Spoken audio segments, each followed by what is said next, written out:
Secretary General and my fellow leaders.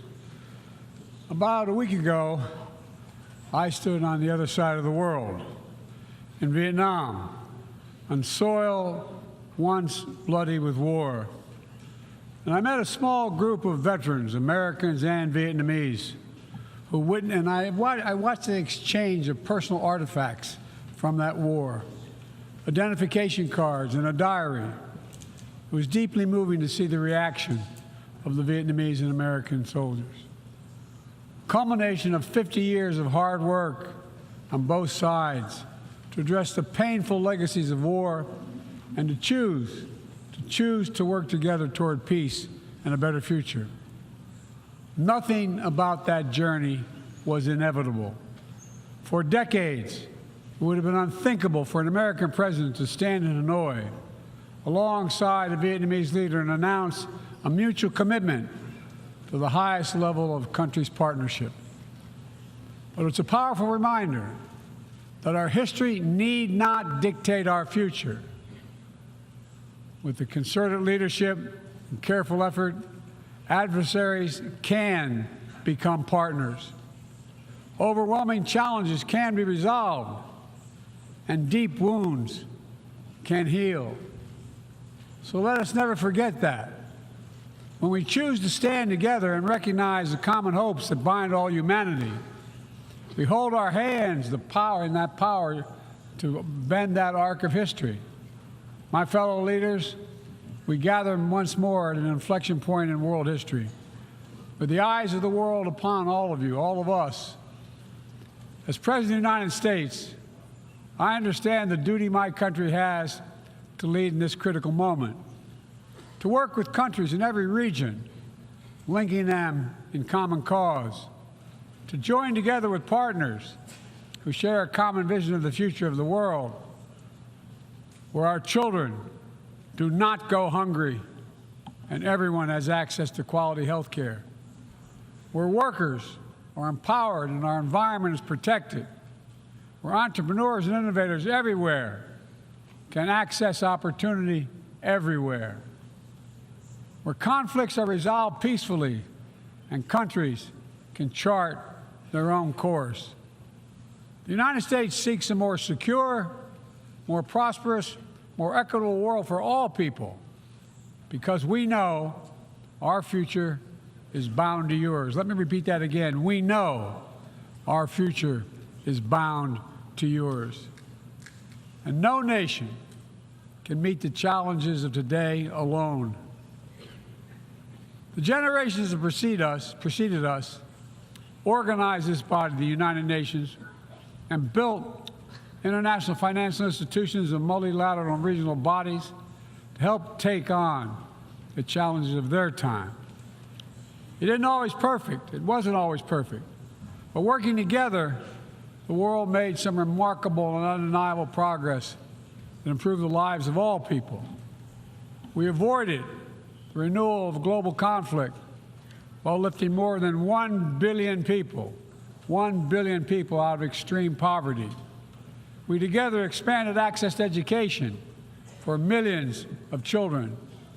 We saved tens of millions of lives that would have otherwise been lost to preventable and treatable diseases like measles, malaria, tuberculosis. HIV/AIDS infections and deaths plummeted, in no small part because of PEPFAR's work in more than 55 countries, saving more than 25 million lives. It's a profound testament to what we can achieve when we act together, when we take on tough challenges, and an admonition for all of us to urgently accelerate our progress so that no one's left behind, because too many people are being left behind. The institutions we built together at the end of the Second World War are an enduring bedrock of our progress. And the United States is committed to sustaining them. And this year, we're proud to rejoin UNESCO. We also recognize that to meet the new challenges of our decades-old institutions and approaches, they must be updated to keep peace with the world. We have to bring in more leadership and capability that exists everywhere especially from regions that had not always been fully included. We have to grapple with the challenges that are more connected and more complex. And we have to make sure we're delivering for people everywhere, not just somewhere, everywhere. Simply put, the 21st century results are badly needed. They're needed to move us along. That starts with the United Nations, starts right here in this room. In my address to this body last year, I announced the United States will support expanding the Security Council, increasing the number of permanent and non-permanent members. The United States has undertaken serious consultation with many member states and will continue to do our part to push more reform efforts forward, look for points of common ground, and make progress in the year ahead. We need to be able to break the gridlock that too often stymies progress and blocks consensus on the Council. We need more voices, more perspectives at the table. The United Nations must continue to preserve peace, prevent conflict, and alleviate human suffering. And we embrace nations stepping up to lead in new ways and to seek new breakthroughs on hard issues. For example, on Haiti, the Caribbean community is facilitating a dialogue among Haitian society. I think President Ruto of Kenya, I thank him for his willingness to serve as the lead nation of a UN-backed security support mission. I call on the Security Council to authorize this mission now. The people of Haiti cannot wait much longer. The United States is working across the board to make global institutions more responsive, more effective, and more inclusive.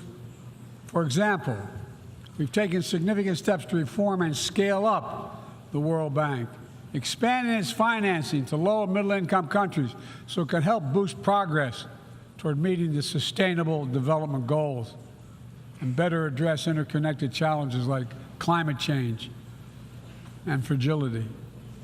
Under the new president of the World Bank, change is already taking root. Last month, I asked the United States Congress for additional funds to expand World Bank financing by $25 billion. And at the G20, we rallied the major economies of the world to mobilize even more funding. Collectively, we can deliver a transformational boost to World Bank lending.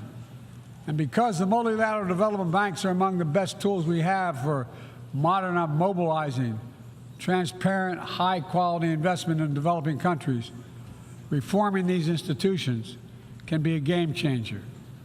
Similarly, we proposed making sure developing countries have a strong voice and representation at the International Monetary Fund.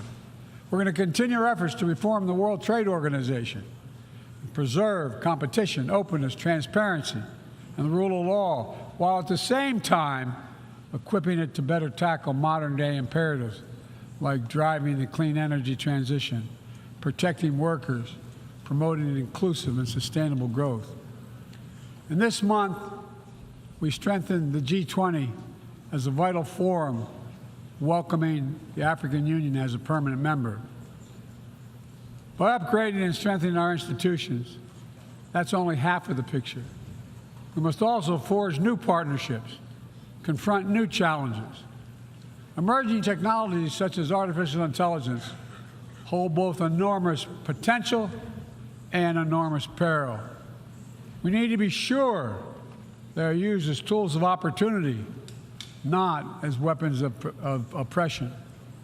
Together with leaders around the world, the United States is working to strengthen rules and policies so AI technologies are safe before they're released to the public. To make sure we govern this technology, not the other way around, having it govern us. And I'm committed to working through this institution and other international bodies and directly with leaders around the world, including our competitors, to ensure we harness the power of artificial intelligence for good while protecting our citizens from its most profound risk. It's going to take all of us. I've been working on this for a while, as many of you have. It's going to take all of us to get this right.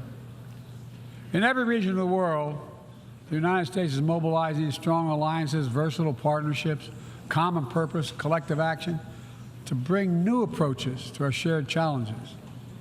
Here in the Western Hemisphere, we united 21 nations in support of the Los Angeles Declaration on Migration and Protection, launching a region-wide approach to a region-wide challenge to better uphold laws and protect the rights of migrants. In the Indo-Pacific, we've elevated our Quad partnership with India, Japan, and Australia to deliver concrete progress for the people of the region on everything from vaccines to maritime security. Just yesterday, after 2 consultations in diplomacy, the United States brought together dozens of nations across 4 continents to establish a new partnership for Atlantic cooperation so that the coastal Atlantic countries can better cooperate on science, technology, environmental protection, and sustainable economic development. We brought together nearly 100 countries in a global coalition to counter fentanyl and synthetic drugs to reduce the human cost of this affliction, and it is real. And as the nature of the terrorist threats evolve and the geography expands to new places, we're working with our partners to bring capabilities to bear to disrupt plotting, degrade networks, and protect all of our people. Additionally, we convened the Summit for Democracy to strengthen democratic institutions, root out corruption, and reject political violence. And in this moment where democratically elected governments have been toppled in quick succession in West and Central Africa, we're reminded that this work is as urgent and important as ever. We stand with the African Union and ECOWAS and other regional bodies to support constitutional rule. We will not retreat from the values that make us strong. We will defend democracy, our best tool to meet the challenges we face around the world. And we're working to show how democracy can deliver in ways that matter to people's lives. The Partnership for Global Infrastructure and Investment addresses the enormous need and opportunity for infrastructure investment in low and middle-income countries, particularly in Africa, Latin America, and Southeast Asia. Through strategic, targeted public investments, we can unlock enormous amounts of private sector financing.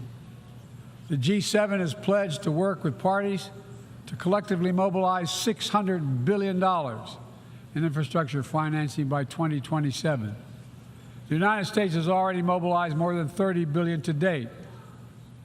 We're creating a race to the top with projects that have high standards for workers, the environment, and intellectual property while avoiding the trap of unsustainable debt. We're focusing on economic corridors that will maximize the impact of our collective investment and deliver consequential results across multiple countries and multiple sectors. For example, the Libido Corridor will extend across Africa from the western port of Angola to the DRC to Zambia, boosting regional connectivity and strengthening commerce and food security in Africa. Similarly, the groundbreaking effort we announced at the G20 to connect India to Europe through the UAE, Saudi Arabia, Jordan, and Israel will spur opportunities and investment across 2 continents. This is part of our effort to build a more sustainable, integrated Middle East. It demonstrates how Israel's greater normalization and economic connection with its neighbors is delivering positive and practical impacts, even as we continue to work tirelessly to support a just and lasting peace between the Israelis and Palestinians, 2 states for 2 people. Now, let me be clear. None of these partnerships are about containing any country. They're about a positive vision for our shared future. When it comes to China, I want to be clear and consistent.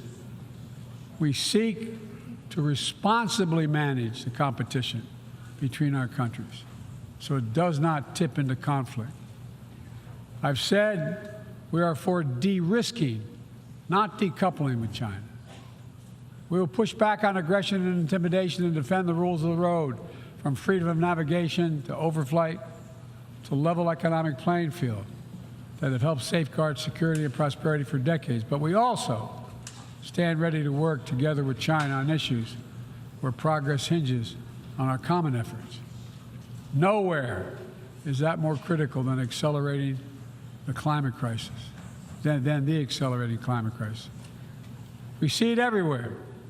Record-breaking heat waves in the United States and China, wildfires ravaging North America and Southern Europe, a fifth year of drought in the Horn of Africa, tragic, tragic flooding in Libya. My heart goes out to the people of Libya. That's killed thousands of people. Together, these snapshots tell an urgent story of what awaits us if we fail to reduce our dependence on fossil fuels and begin to climate-proof the world. For one day, my administration, the United States, has treated this crisis as an existential threat from the moment we took office, not only for us, but for all of humanity. Last year, I signed into law in the United States the largest investment ever anywhere in the history of the world to combat the climate crisis and help move the global economy toward a clean energy future. We're also working with the Congress to quadruple our climate financing to help developing countries reach their climate goals and adapt to climate impacts. And this year, the world's on track to meet the climate finance pledge that made under the Paris Agreement, $100 billion to raise collectively. But we need more investment from public and private sector alike, especially in places that have contributed so little to global emissions, but face some of the worst effects of climate change, like the Pacific Islands. The United States is working directly with the Pacific Island Forum to help these nations adapt, build resilience to the climate impacts, even as we lead the effort to build innovative new partnerships that attack the global challenges from all sides. From the First Movers Coalition, which is mobilizing billions of private sector community and the private sector commitments, to creating a market demand for green products in carbon-intense sectors like concrete, shipping, aviation, and trucking, to the Agricultural Innovation Mission for Climate, which is bringing farmers into the climate solution and making our food supply more resilient to climate shocks, and the Global Methane Pledge, now endorsed by more than 150 countries, which expands our focus beyond our carbon emission targets to reduce the potential greenhouse gases in our atmosphere by 30% in this decade. It's all within our capacity. We need to bring the same commitment and urgency and ambition as we work together to meet the Sustainable Development Goals of 2030. These goals were adopted at the United Nations in 2015 as a roadmap for improving lives around the world. But the hard truth is, for decades of progress, the world has lost ground these past years in the wake of COVID-19, conflicts, and other crises. The United States is committing to doing its part to get us back on track. All told, in the first 2 years of my administration, the United States has invested more than $100 billion to drive development progress in bolstering food security, expanding access to education worldwide, strengthening healthcare systems, and fighting disease. And we've helped mobilize billions more in the private sector investments. But to accelerate our forward progress on the Sustainable Development Goals, we all have to do more. We need to build new partnerships that change the way we tackle this challenge, to unlock trillions of additional financing for development, drawing on all sources. We need to fill the gaps and address the failures of our existing system exposed by the pandemic. We need to ensure that women and girls benefit fully from our progress. We must also do more to grapple with the debt that holds back so many low and middle-income countries. When nations are forced to service unsustainable debt payments over the needs of their own people, it makes it harder for them to invest in their own futures. And as we work together to to recover from global shocks, the United States will also continue to be the largest single country donor of humanitarian assistance at this moment of unparalleled need in the world. Folks, cooperation, partnership, these are the keys to progress on the challenges that affect us all, and the baseline for responsible global leadership. We don't need to agree on everything to keep moving forward on issues like arms control, a cornerstone of international security. After more than 50 years of progress under the non-proliferation treaty, Russia is shredding long-standing arms control agreements, including announcing the suspension of the New START and withdrawing from the Conventional Forces in Europe treaty. I view it as irresponsible and makes the entire world less safe. The United States is going to continue to pursue good faith efforts to reduce the threat of weapons of mass destruction and lead by example, no matter what else is happening in the world. This year, we safely destroyed at least the last chemical munitions in the U.S. stockpile, fulfilling our commitment toward a world free of chemical weapons. And we condemn the DPRK's continued violation of UN Security Council resolutions, but we are committed to diplomacy that will bring about the denuclearization of the Korean Peninsula. We're working with our partners to address Iran's destabilizing activities that threaten regional and global security, and remain steadfast in our commitment that Iran must never acquire a nuclear weapon. Now, even as we evolve our institutions and drive creative new partnerships, let me be clear. Certain principles of our international system are sacrosanct. Sovereignty, territorial integrity, human rights. These are the core tenets of the UN Charter, the pillars for peaceful relations among nations, without which we cannot achieve any of our goals. That has not changed, and that must not change. Yet, for the second year in a row, this gathering, dedicated to peaceful resolution of conflicts, is darkened by the shadow of war. An illegal war of conquest brought without provocation by Russia against its neighbor Ukraine. Like every nation in the world, the United States wants this war to end. No nation wants this war to end more than Ukraine. And we strongly support Ukraine in its efforts to bring about a diplomatic resolution that delivers just and lasting peace. But Russia alone bears responsibility for this war. Russia alone has the power to end this war immediately. And it's Russia alone that stands in the way of peace, because Russia's price for peace is Ukraine's capitulation, Ukraine's territory, and Ukraine's children. Russia believes that the world will grow weary and allow it to brutalize Ukraine without consequence. But I ask you this: if we abandon the core principles of the United States to appease an aggressor, can any member state in this body feel confident that they are protected? If we allow Ukraine to be carved up, is the independence of any nation secure? I'd respectfully suggest the answer is no. We have to stand up to this naked aggression today and deter other would-be aggressors tomorrow. That's why the United States, together with our allies and partners around the world, will continue to stand with the brave people of Ukraine as they defend their sovereignty and territorial integrity and their freedom.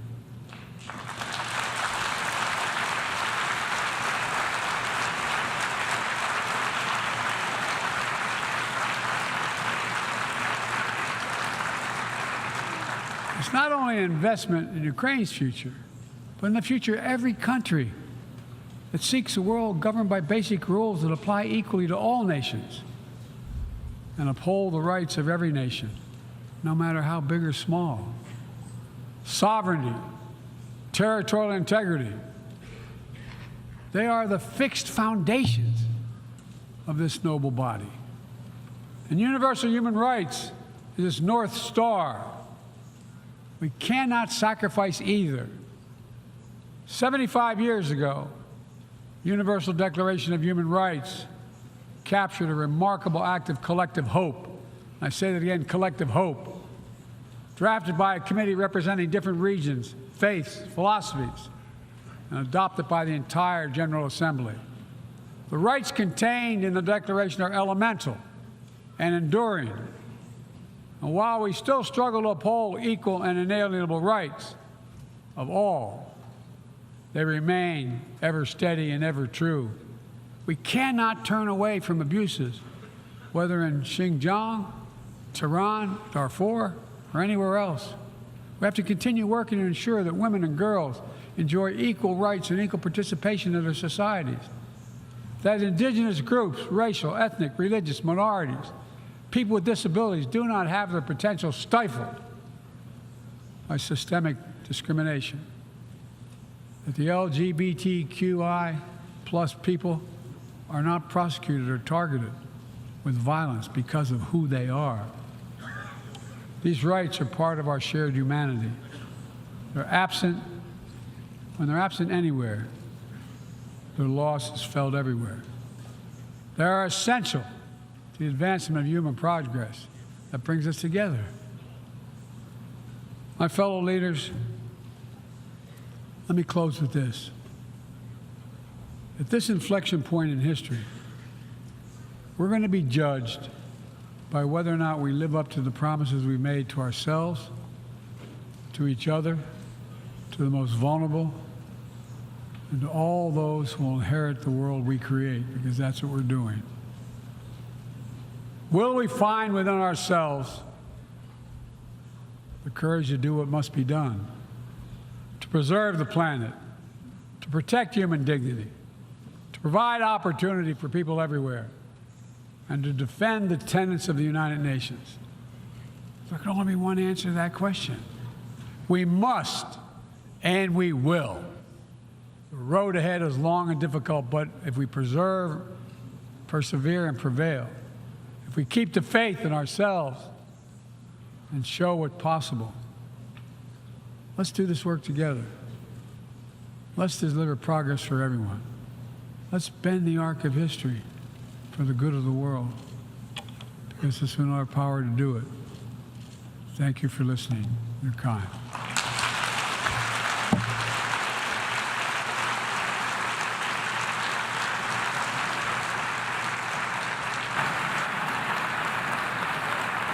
On behalf of the Assembly, I wish to thank the President of the United States of America for the statement. All right, you've been listening to President Biden at the United Nations General Assembly delivering his address to the members that are seated there. The President making the point to specifically end his remarks with a call to action on the war in Ukraine. President Volodymyr Zelensky is in the audience. You heard the members of the General Assembly clapping there at the end of the President's speech.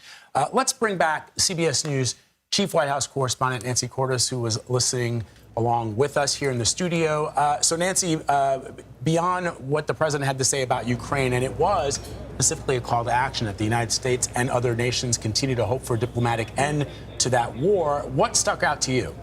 You know, I think that if any line is remembered from this speech, it's going to be one of the lines that he had about the Ukraine war, where he said, if we allow Ukraine to be carved up, if we allow Ukraine to lose its independence, is the independence of any nation secure? I would say the answer is no.